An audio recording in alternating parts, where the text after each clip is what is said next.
I got sent this story about 3 times within the last 2 hours on this day of September 24th, 2024. And when I got sent it the third time through a DM on Instagram, I had told the person, this is like the third time I received this story today. I said, I wonder if this is a sign. They replied back with, and I'm just paraphrasing, LOL, I'll be waiting for the video, and put a bunch of crying laughing emojis. Well, wait no longer. The video is finally here. So in case y'all are unaware, and I wouldn't be surprised if you were, Brett Favre announced that he has been diagnosed with Parkinson's during the Congressional hearing, and I'm assuming this is probably I'm not exactly what was being discussed, but I'm only assuming it had to deal with him being the new welfare king and all. It's been a while since the last time I talked about Brett Favre, but something else I think just recently came out with him. I believe that second lawsuit he was trying to take out against Shannon Sharpe fell through, but I didn't talk about that.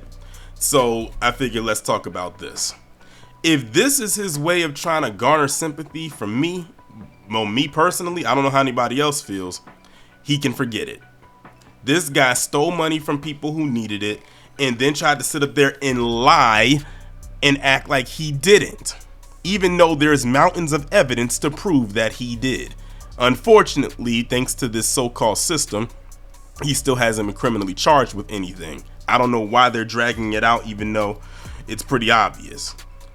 Hall of Fame quarterback Brett Favre disclosed during a congressional hearing on Tuesday that he was recently diagnosed with Parkinson's disease, a degenerative nervous system disorder that causes part of the brain to deteriorate and affects movement. One of the most famous people I can think of, or two of the famous people I could think of that had Parkinson's, is of course Muhammad Ali, who unfortunately passed away, and the actor Michael J. Fox. Those are the two people that come to mind, but I'm sure there's a plethora of others. Speaking before the House Ways and Means Committee, Favre spoke about Prevacus, a company making a concussion drug that received $2 million in temporary assistance for needy family funds. Favre was the top investor in Prevacus, and text messages show he began asking state officials for help securing funds for the company in November 2018.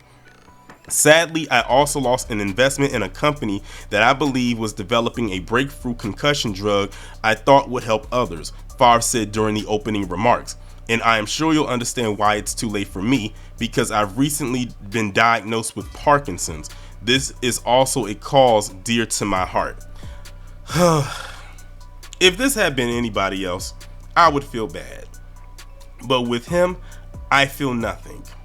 And I already explained why. And y'all can look through the playlist that I have, and this is the video that will be added to the playlist of the Welfare King playlist, and see why I don't feel bad for him.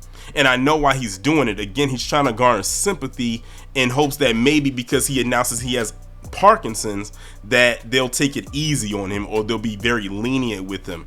No, you're not about to allow your new illness to walk you out or walk you away or scoop you out of consequence. Although with the way things are looking right now, I wouldn't be surprised if they did. But I hope they don't. But I won't hold on to hope like it's a comfort blanket either. Prevacus founder Jacob Van Landingham pleaded guilty to wire fraud in July, admitting that he used Mississippi welfare money to pay off gambling and other debts. Favre spoke about his involvement in a sprawling Mississippi welfare case. At least $77 million in funds earmarked for poor families were diverted to the rich and powerful, according to a 2019 Mississippi state audit. And one thing I will say is this: when it comes to these articles involving Brett Favre in this, I'm glad that they continuously remind the audience or the people that are reading what's happening, because this could easily get lost and buried, because that's what they would prefer. I'm sure Brett Favre will want this to be buried anyway. He wants this to go away so he can just get away with it. But it's easy for something like this to get lost because so much stuff is going on. It's an election year. We're like 40 some odd days, probably. Well, by the time y'all see this, it'll be about 30, probably damn near 20 some odd days away from the election.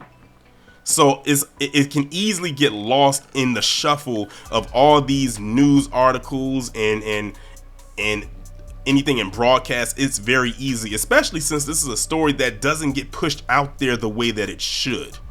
Now, I bet you had Brett Favre been a black man, it would have been out there like it was nothing, because of course, according to them folks, we're the face of welfare. After all, didn't Reagan come up with a nickname for black people back in the day? Wasn't it welfare queens? Wasn't it him that said that? When asked in a 2018 interview how many concussions he suffered, Favre, age 54, said he knows of only 3 or 4, but believes he could have suffered more than 1,000 concussions during his 20-season NFL career. When you have ringing of the ears, seeing stars, that's a concussion. Favre told the Today Show, and if that's a concussion, I've had hundreds, maybe thousands throughout my career, which is frightening. Oh, who gives a damn? You're not the only one who is suffering from CTE. As a matter of fact, I remember years ago, people was begging Brett Favre to just hurry up and retire. This man, now this was an example of someone playing past their prime. We was like, Brett Favre, you're too old. These guys are pummeling you. Get off the field and retire already. But I don't know if he was trying to feel like he had a point to prove. You had no more points to be proven. You already won multiple Super Bowl. I'm sure you got multiple MVPs. There's nothing left to prove. That's when I knew that this man definitely had an ego problem. But then I just left it alone because it is what it is. But now following up with this, I said, yep, he definitely has an ego problem. And I say that because he feels he did nothing wrong. He knows what he did was messed up. He knows that. Everybody does. But he has determined himself to be the victim in all of this. So him announcing that he has Parkinson's, that's like not even a blip on the radar for me. Life goes on. It happens. They need to hurry up and charge this guy and do not let him leave this place, the physical realm, until it happens. Because remember what happened the last time somebody left this place unscathed. What's her name? Carolyn Bryant, Donham?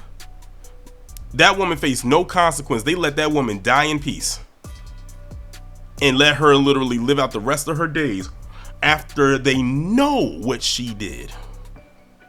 It was documented. And they still let her live out the rest of her days. And people, one thing I will say is this though, when it came to her, shout out to black people for being on code. And what I mean by that is we didn't get excited when she died because we didn't want her to leave in that fashion. We wanted her to be facing some kind of consequence before then. So her just dying, it was going to happen eventually. The woman was literally living in hospice, and you know what that means. But it's the fact that she was able to leave peacefully without suffering any consequence. So it's like, okay, she's gone. It won't bring Emmett Till back, a little boy who suffered through so much in such a short time span at such a young age. We don't want the same thing to happen with him, is what we're saying. Because far too often, they'll allow people like him to literally just live out the rest of their days after committing such a felonious crime. Let's be honest, what he committed, this was not a misdemeanor. It is a felony. If they can round up all those people committing those PPP loan frauds from the pandemic, why can't they get him? And what he did started the year before the pandemic. I remember talking, not to toot my own horn, but I remember talking about this when this was barely in the news. It's barely in the news now, but it was rarely in the news. I might saw maybe one article. That's why when it popped up again and everybody was like, oh my God, I can't believe he did that. Or, oh my God, this is shocking.